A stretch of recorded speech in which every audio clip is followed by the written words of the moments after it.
Writers talk about themes like grief, love, and betrayal all the time. But a simple theme is not digging deep enough into the heart of your story, and it is actually the reason that your narrative may start to feel disjointed or untethered. What you need is a thematic question, a very specific niche question. So if your story feels broken or flat or unfocused, it is probably because it is circling around a theme but never actually focusing on the thematic question behind it. Chances are the question already exists in your story and it's just hiding somewhere in your subconscious. You just need to look for it. And that's exactly what I'm going to show you how to do today. We're going to look at the crucial difference between themes and thematic questions, how you can find your thematic question, and how you can use it to fix a story that's gone all over the place. So let's get into it. Welcome back to my new series on this channel, Back to Basics But Better, where we take classic writing advice and actually make it useful. Today's topic is theme, the deeper meaning behind a story. So when writers say that their stories are about,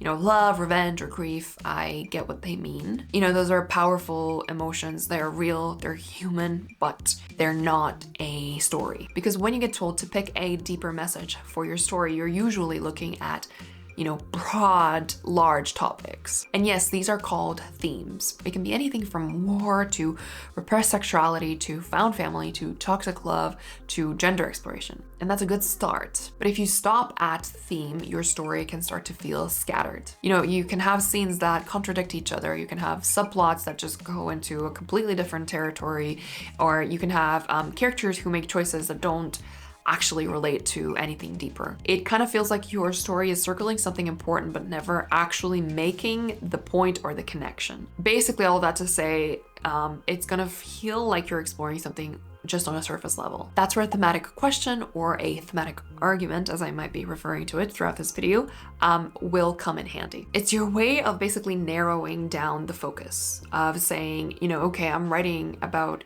grief, but what am I actually really asking about it? Something like, does grief ever go away, or do we grow around it? Or is it fair to judge others for not grieving in the way that we expect them to? Or does healing and moving forward with our life after, losing someone mean that we never actually cared about them enough in the first place? And then suddenly when you ask that kind of question, you have a direction, you have a thread that you can pull on. Because once you know the question, everything else is gonna get clearer. The decisions that your characters make, the scenes that you choose to include, even the way that your story ends. So yes, absolutely keep the themes. They matter. They're a crucial part of storytelling. But if you want your story to actually say something, you're gonna need to come up with a deeper thematic question. And you're gonna wanna stick to it relentlessly. So if you've ever felt like your story's kinda meh, it might just be due to the simple fact that you weren't asking specific enough questions about it. So let me show you in a few examples how you can dilute a big theme into a focus question. Let's jump over to my desk. Okay, so we're gonna start with a few big common themes, things that a lot of writers, I think personally, are drawn to. And I'm gonna show you how you can niche them down into story questions. So the first broad theme that we're gonna be exploring is toxic love. So this is a very big one, very hot in literature right now, I know. But yeah, let's come up with an actual angle at which we can approach this topic. I'm thinking the angle of breaking out of toxic cycles. So a first level question could be, why do we stay in relationships that we know are hurting us? Already this kind of gets us moving and thinking, but it's still a little bit broad. So let's see if we can take this a level deeper. If the only love that you have ever known came with pain, how do you recognize safety when you finally find it? Now that is the spine of a whole novel. That's focused. We understand exactly what we're asking, and you can probably already feel a plot line and some characters forming for this one. This is where you're no longer kind of spinning your wheels trying to talk about the broad idea of toxic love. Now you're writing about the tragedy of misidentifying what love is actually supposed to feel like.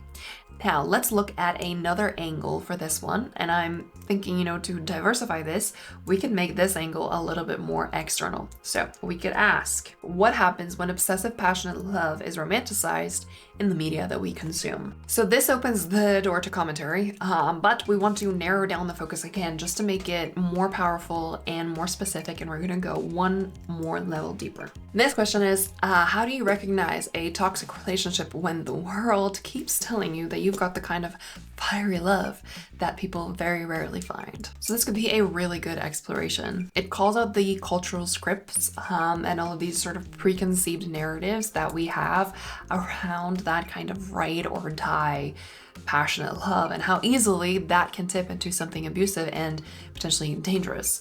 And I'm thinking of that Halsey line where she sings that the butterflies are actually warning signs. So if you know what I'm talking about, comment below with a sunflower emoji. All right, let's move on to the second example, which I am sure loads of you already have in your novel, Found Family. Of course. All right, we're gonna look at it again from two distinct angles.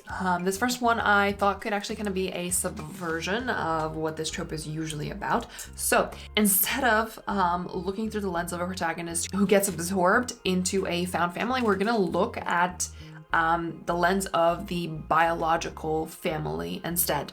So how do they feel when a member of the family abandons them for a new family?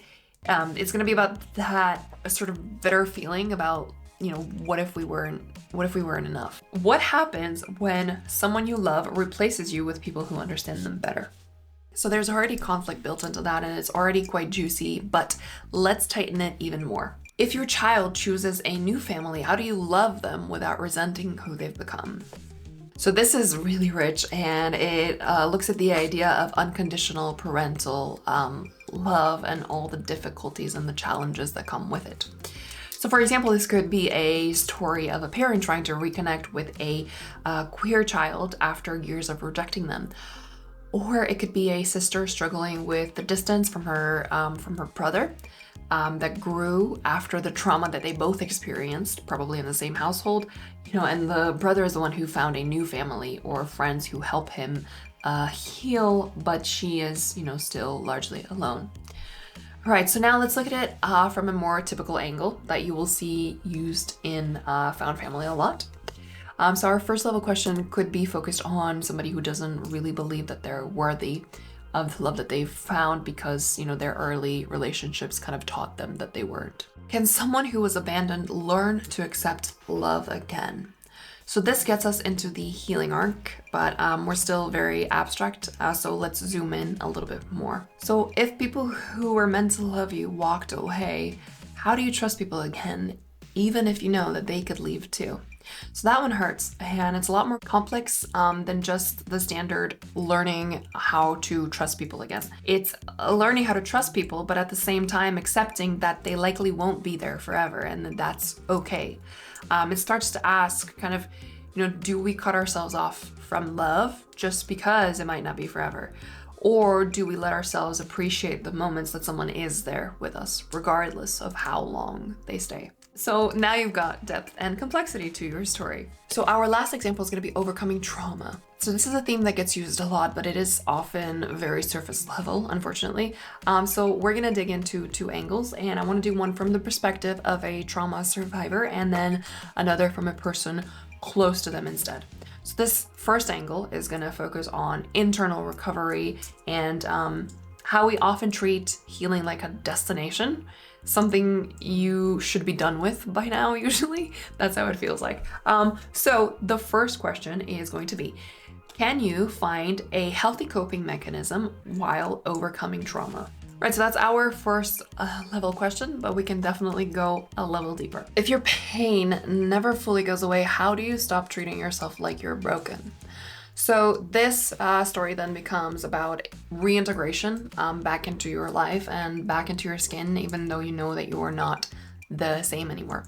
So you acknowledge that pain and that wound, but you don't give it the power over who you are. So it could follow a character trying to build a life, a relationship, a future, but they still have parts of their past haunting them. And instead of aiming to then erase those parts, The arc becomes about making peace with those parts and the fact that those parts are always going to be in them. They're always going to be there. But even though they're always going to be a part of you, they don't have to overshadow you. That person could then end up choosing love, connection, and that forward momentum anyway. Okay, let's look at the other angle. Being close to someone with trauma. This perspective focuses on the support system and how proximity to trauma doesn't mean that you can carry it all alone. So it's the emotional cost of loving somebody through their pain. So our level 1 question is going to be, how do you help someone through trauma? This already obviously gives us a lot to work with, but let's take it even further. So if the person you love is drowning, how do you keep showing up without going under too? That is heavy and it is honest. Are you the one who's responsible for their well-being? And what does that then do to your own well-being? It's about learning boundaries and asking for help and, building a support system around you so that you don't burn yourself out trying to be their support system. So this book could potentially follow a partner or a sibling or even a best friend who kind of has to learn that one single person can't be a lifeboat for somebody else. All right, so how do you find your thematic question? Let's say that you've got a messy first draft or a half-developed idea or even, just a Pinterest and a playlist. That's okay because chances are, your question is already in there, you just haven't named it yet. So start by looking at what keeps coming up. What do your characters keep circling around emotionally? What's the feeling underneath the plot? What's that ache? And most importantly, what does your book seem to be asking or seem to want to ask, even if you don't quite know the answer to it yet? It might be that there's like a line of dialogue that stands out or a scene that's a little bit more charged than everything else in your book that you wrote it and you were like, oh, this is the one, this feels good, this feels painful, or this feels like it's touching on something deep.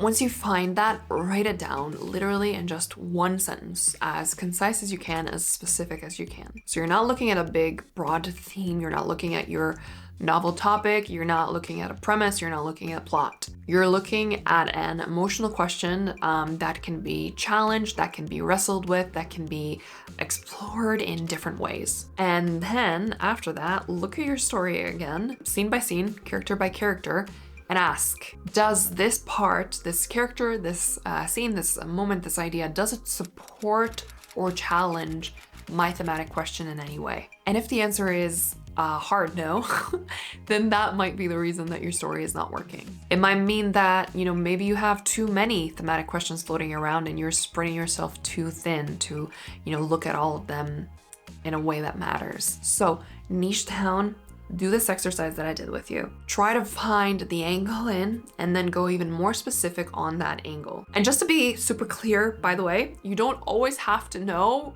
your specific thematic question before you start the project or before you write your first draft. In fact, some of the most powerful thematic arguments don't reveal themselves until you're like at the end of that first draft, or even as you're kind of digesting having written that first draft. Think of it like a thesis that you discover after having done the research being, you writing that first draft down. And it's always good to like start with a question, but you might reach the end and you might realize, the way that you write a scene or the way that you look at a character, or you might even just come up with like a really cool line and you realize that that's the actual thing that you should be exploring. Like that's where the heart of your story lives. And that's the question that you should be asking. And that doesn't mean that your draft was wasted.